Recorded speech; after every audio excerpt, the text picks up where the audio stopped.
The following is a production of Notch 6 Media. It's the Notch 6 online podcast, episode number 35, live from the LCCA National Convention in Indianapolis, Indiana. Tonight, the master of disaster, Al Colas, returns to give us an update on the day's events, including a trip up to Fort Wayne to see steam locomotive number 765 and a host of other tours. Plus, O-Gauge Railroading's Ed Boyle stops by to talk about a great MPC Lionel set. It's all ahead on this episode of Notch 6. This is the Notch 6 online podcast. Notch 6 is the podcast dedicated to O-Gauge trains. Whether you're collecting, operating, or just getting started, Notch 6 is your home for O-Gauge news, events, and interviews. Now here is your host, Derek Thomas. Well, welcome back for another great episode of Notch 6. We're in the atrium at the Marriott East Hotel in Indianapolis, Indiana. It's day 2 of the Lionel Collectors Club of America National Convention, and you can kind of hear the sounds around us tonight. This is the fun thing about doing a live podcast, is there are sounds and there are sights, and the Lionel booth is probably 30 feet behind me, and it's a great atmosphere. Back for day 2, Al Colas, Director of Special Events for the Lionel Collectors Club of America, future president again. Welcome back, Al. So glad to have you here for night 2. Thank you, Derek. We're excited to be here again. You look really excited. You know, the fun thing is, I think this is the first time you and I have been able to sit and do one of these face-to-face. So it's different. This is going to be a whole new experience for us, folks. So I tell you what, it's going to be a fun night, guys. You have no idea what you're in store for. Anyhow, it's been a great day here in Indianapolis. It's been a busy day for us. I got here around 9 o'clock this morning. By the time I was here, the Lionel semi-truck was here. Started pulling out layouts, and it's been a really busy day from the logistical end of the convention, but the members have been really, really busy as well today, too. Tell me about some of the tours that happened today and what's going on around here. Well, thank you, Derek. Our members had an opportunity to do one of four different tours. We had a unique experience where our members had an opportunity to see the 765 with some modified signage. Oh, cool. The LCCA made arrangements to have the engine number changed to 726, and the signage read Lionel Lines on the tender.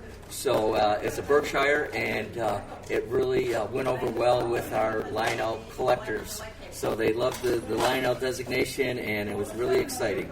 They went to the home in New Haven, Indiana, at the Fort Wayne Railroad Historical Museum.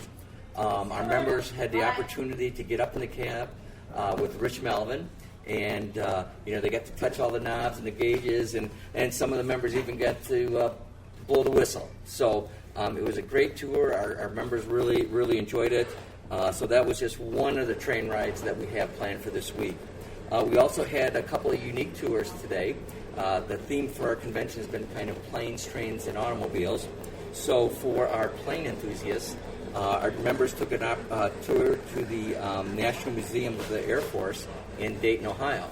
And so they had an opportunity to see the presidential exhibit with the presidential Air Force One jets.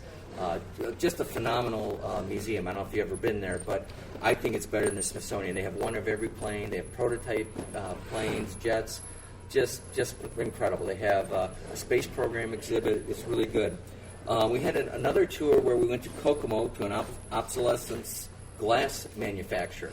And it was really different because it's not something that you get a chance to see very much, because it's not what I call state-of-the-art technology. It's really it's an art. And our members got an opportunity to see the production process as well as the prototype arts and the artists that come in and actually make these really unique creations. So it's kind of like going back in time but creating modern and very interesting artwork. Then another tour, we went to the Hoosier Valley Railroad Museum, and our members had an opportunity for another train excursion. It's actually a 22-mile round-trip excursion pulled by an Alco S1. The engine was made in 1947 with the Erie-Lackawanna designation. So again, planes, trains, and automobiles, that's what we're all about here this week at the Marriott East Hotel in downtown or in East Indianapolis. Good enough. Now, you and I have been here all day, and we've been slightly busy, would be the nice way to say it. Tell me kind of what we've got going on here at the hotel today and kind of preview what we've got coming up this evening. Well, Derek, sleep is not something we do at these conventions. No. We hold that off until the end of the week. Right. We are up at crack of dawn, and Lionel was here with their 50-foot trailer truck and another truck. They had so much product here. So they're bringing their Lionel racing display here. They're setting it up now. They have the phenomenal layouts with them, and then they're bringing their the Lion Chief and the Lion Chief Plus demonstration sets, plus a lot of new product here. So they're setting up. It's going to be a great convention. They're gearing up for the highlight, which is going to be on Friday when they have the Lionel seminar from 3 to 5 at the Marriott East Hotel. And it's going to be interesting. We have a challenge. I was wondering when this was going to come up. And the LCCA is going to get a rematch in the Lionel Fast Track Layout Building Contest. We were robbed, Eric. We were robbed in Carmel, Indiana. I think it was a little biased. I think Megan Uterger, I can't pronounce her name, but Megan is a track counter, and as such, she should be banned from ever going to Vegas. She designed the plans. She had the track plans. She put the track in the box. I think it was fixed. I tell you what, knowing the Lionel crew, I'm not completely surprised. But you know what I love about this? I don't think I've ever heard so much trash talking in O-Gauge trains as I've heard this week between the OGR forum and Facebook. I mean, this is going to be a heated contest. I think that Lionel, the movie Beauty and the Beast comes to mind when I think of the Lionel team. Megan is the brains and the beauty of the team, and I'll just leave it at that. But the movie Beauty and the Beast seems appropriate way to describe Team Lionel. Very good. So we're leading up to this giant seminar on Friday with this epic fast track layout contest rematch that is just highly anticipated. I mean, there's posters for this rematch. I mean, when have you ever seen anybody make posters for a fast track competition? I tell you what, it's just one of the many things that's going to be fun this week. I mean, so many other things coming down the pipeline. What do we have to look forward to tonight? Well, tonight we have two great seminars. Our members will have an opportunity to listen to OGR's Ed Boyle. He's going to do a presentation about, he likes the MPC era, and I think that's an area that's growing in popularity, I think, as we move forward. He's going to talk about the Lionel's Royal Limited set. Very cool. So that's going to be exciting. And then at 8 o'clock tonight, Rich Melvin, of OGR as well, is going to be giving a talk about his experience at the helm of the 765 and the historical, the Fort Wayne Railroad historical. And I tell you what, Rich has some incredible stories to tell about his time with this engine, and we're going to try and record a little bit of it. We'll see if the pieces all fall into place to record some of this seminar, but we want to bring you some of these stories because if you love steam railroading, Rich is your guy in terms of telling some great stories. So what a privilege for the members that get to hear these stories that Rich has lived, over the past 20 years. And another thing I want to share with our listeners here, we had a presidential reception party last night, and that was basically a milk and cookie type event, comfort food. So our members were traveling yesterday to get here from all over the country, so it was an opportunity to sit down and just have some comfort food. And I have a new nickname for President Dennis DeVito. His name is now Dennis Kiss. Keep it simple, stupid. DeVito. I love it. DeVito. I love it. We introduced an on-site car. And this is where members who come here have an opportunity to buy a unique product that's made for our members who come to the convention. That's basically the only way you can get it. Now, members that register will be able to get it as well. But it's basically a Lionel automotive carrier with people have an opportunity to get the 4 unique die-cast automobiles that's also made by Lionel. Right. So they're NASCAR themed, but they're different. So when you purchase this on-site car, you'll get car number 1. Well, the car number 1 is really car number 2, but the car number 3 is really number 2 in a series. Bottom line is everybody's going to walk away with four cars. Yeah. And our members that show up will get the the fourth car by attending to the Lionel seminar on Friday. Okay. So it was kind of comical, the way it was explained and the confusion that followed. It was almost like Louis in Captain Chaos was coming back. I tell you what, one of the themes of this week is find a way to make organization out of chaos. And I tell you what, there are so many things going on around this hotel. If you love toy trains, this is the center of the universe right now, and we're so excited to be a part of it. Al, thanks for your time. We look forward to catching up with you tomorrow, and it sounds like we've got more great things on tap as we spend some time here in Indianapolis. Thank you, Derek, and it's only the beginning. We're going to have some fun, I guarantee it. You're listening to Notch 6 at the LCCA National Convention in Indianapolis, Indiana. Welcome back to the Notch 6 podcast from Indianapolis, Indiana, and the 44th annual convention. And it's a miracle that I remembered it's the 44th, but the only reason I remember is because 45 is next year. Tonight's guest on the podcast, you heard him here last year. He's going to bring you an incredible amount of detail about, I won't call it an obscure MPC set, but an overlooked MPC set. From O-Gauge Railroading Magazine, Mr. Ed Boyle, welcome back to the program. It's great to have you here. Thanks a lot, Derek. Good to be here. It's good to see you, my friend. So, I tell you what, you bring us a load of detail every time you come, and I think it's really neat. Tonight is no different. Let's talk about something that we don't talk about a lot on this program, and it really is probably a shame that we don't. We're going to talk about MPC Lionel. Why did you choose to do a seminar on MPC tonight? The reason I chose to do it is there were a lot of wonderful sets that were made by Lionel from, say, 1977 on through the end of the MPC era, but they've been overlooked by collectors. The normal mantra is, oh, it's only MPC, and they don't look at it. And it's a mistake because those sets that were made helped us in terms of what modern Lionel is like today.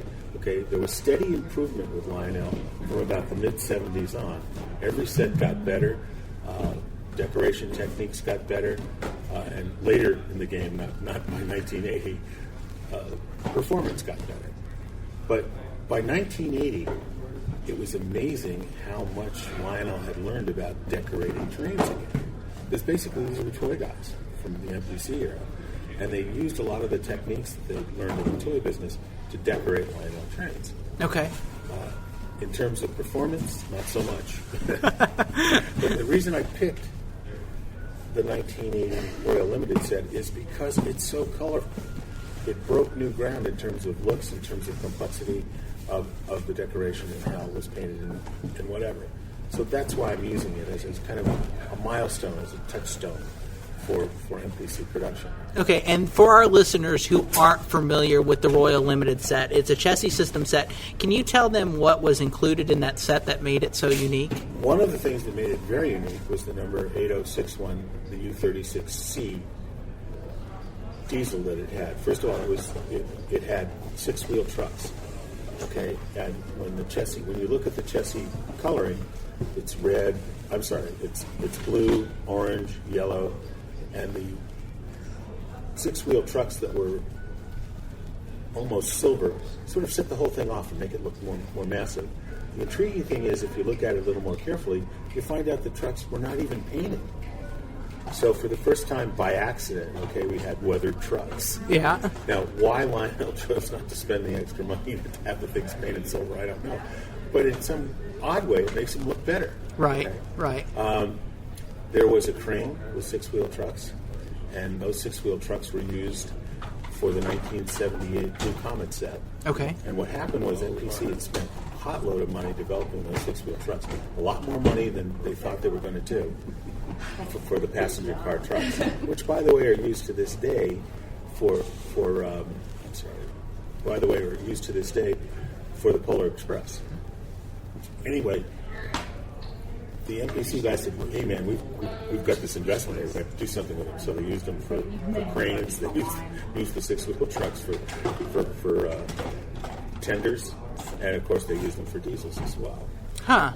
So, and by accident, in a way, created a new set of engines, the U36C, which had six-wheel trucks. Okay. So the consist was really high-quality trains. There was a Citgo three-dome tank car. There was a Lionel, what do they call it? Legends of Lionel. It was a Joshua Lionel Cowan boxcar. and this particular one was called the Post-War Years. But between that boxcar, and there's a story behind that a bit, and the fact that both the crane car and the caboose were shot on very high quality trucks as well, made a really nice consist, and a post-war favorite was brought back, and that was the radioactive waste car, 6805. And what was intriguing about that was they used the trucks for 027 passenger cars. They were metal trucks, and they used them to help light up the waste containers. Right. And really looked great. They looked wonderful at night. Okay. So there was that.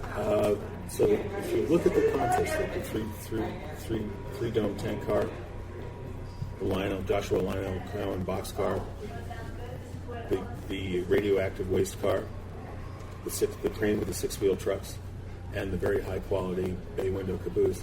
That's a really nice consist. Yeah, it sounds like that they put some thought into bringing back some tooling they hadn't used in a while, and obviously some thought went into this set, it sounds like. It really did, and if you look at the freight car trucks they used, okay, those were standard O trucks, so they were die-cast and they were sprung trucks. And even 35 years later, those trucks look great. They're slightly discolored, but that's nothing compared to the fact that 35 years old and they still look good.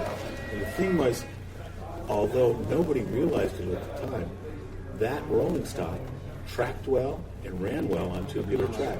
If horrors, God forbid, somebody actually took it out of the box, took it off the shelf, and put it on track, I mean, no one wouldn't have occurred to anybody to do that in 1980. Sure. But years later, after the fact, it turns out they ran pretty well too. Yeah, you bring up an interesting point that at that point Lionel was thinking more about, no one's going to take it out and run it. We're thinking about building collector's items, and I think you and I talked a little bit about these. There were not a lot of features in this set. It was a great-looking set. Oh, yeah, if you take the shell off the U-36C, what you found was an old-fashioned E unit, a couple of wires, a middle-level Pullmore motor, one light only to do the cab in the front, no light for the back of the diesel, and no numbers on the number plates. Amazing. Because basically the U-36B for chassis was a pretty face, and that was it. But nobody cared. No. Tell me a little bit more about the decoration process for the locomotive, because I think you brought up an interesting point that, this was almost a breakthrough in deco for Lionel. It was because the masks that were used for the paint were pretty complex. The thing is, if you look at it by today's standards, okay, it's not quite as precise as we see now. Okay, it just isn't up to the standards that we're used to. But boy, if you step a couple of feet away and look at the set on a shelf or running, it looks wonderful. Now, Rich Melvin's photography, which we're going to see tonight, is so good that you see all these kind of, I wouldn't call them blemishes, but the fact that the separation of colors is not as precise as we would like. But the only reason you can see that is Rich's photography is so great. And I think that's kind of funny. If you look at the frame is textured. The paint on the frame is textured, and it looks like orange peel. Really? And that's not acceptable by today's standards at all. Huh. No way. But it looked fine in 1980. Sure. Because the diesel itself was so pretty. People overlook these minor blemishes. And let us not forget the large black screws that screwed in the front and the back to hold the thing together. Oh, God. Now, that tooling for the U-36C was not used again until 2011 for the New Jersey Transit set. And they used that tooling again to head that process. The tooling, of course, had been modified. Now you don't see the screw in the front of the back. The lighting is much better. The sound is much better. It's a far better engine than it was. However, when you look at this, you say to yourself, wait a minute, that tooling has been modified. It's now modern tooling. Gee, could they use it for Lion Chief Plus? And the answer is they could. Now, Lionel has already decided what we're going to see for 2015, 2016. I haven't got a clue what it might be, but they've already made that decision. a couple of years from now, they might resurrect that U36 tool and say, hey, you know what? There's another way to do Line 2 Plus. We'll have to see. Yeah, and you and I were talking about it. We saw a lot of tooling in this 2014 catalog that hadn't been seen for a long time. A lot of MPC tooling that suddenly has found new life in the Lionel line, and I think that's really interesting. And I think this is a great opportunity for us to start looking backwards and looking at MPC as maybe it wasn't so bad after all. Exactly. I remember the first set I bought, which was the Southern set from 1977. And it's the first time the decoration was really integrated, and it looked great. And the Blue Comet set of the next year was just, by my standards, wonderful. Sure. I still run that set. Yep. But if you look at the MPC tooling, it was well done for its time and very inventive and imaginative. Remember, the people who did it weren't, in effect, burdened by the tradition of older Lionels. They were there to build toys that the public would buy, and they had to come up with new solutions. Sure. And they did. So I think that collecting MPC trains needs another look. Okay. The other thing is, too, if you're budget-minded, you can pick up some great trains, not really expensive prices. And let's face it, in today's economy, that's not such a bad thing. That's very true. What are, just going off on that tangent for a few minutes, since you're really familiar with MPC, what do you think some of the best values in MPC are right now? What should people who are going out and looking for budget price trains from the MPC era, what are some sets that you would recommend that they look at? Too many to really think about it. If you look at the number of trains that were made during the MPC era, there are more trains were made then than during the post-war times. Okay. A much broader variety of trains. So you really have to look for yourself. In this particular case, I'm going to talk about diesels. Certainly, the set that came before it, 1979, the Reading set. The Reading Limited set is certainly worth investigating. It's quite nicely decorated. The 1978 set that kicked it all off in Minneapolis and St. Louis was the first set that had die-cast trucks for the contest, but the Jeep looked wonderful. Okay, with the red and the white. Yeah. With the blue roof. Looked great. So those are the three right there to look at. There you go. And I don't want to go too broad-based. I want people to begin thinking about these things. If we talk about too many sets, it will lose its impact, I think. Sure. Let's, if you could come up with one line to sum up this Royal Limited set, in one line, how would you describe this set? We're going to make actively colorful. There you go. And very desirable. Very good. Ed Boyle from O-Gauge Railroading Magazine, who's looking at the Lionel Royal Limited set in detail tonight. It's going to be another great seminar. Ed, thanks so much for your time. It's always great to see you. Thank you, Derek. It was a lot of fun. Thanks for listening to Notch 6, the only podcast dedicated to O-Gauge trains. You can find every episode on our website, notch6.com, or on iTunes and Stitcher. We'll see you again soon. Until then, be sure to keep it in Notch 6.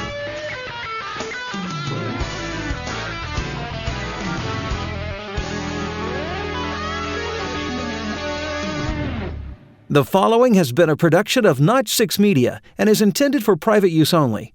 This show may not be copied or redistributed without express written consent. This show copyright 2014, all rights reserved.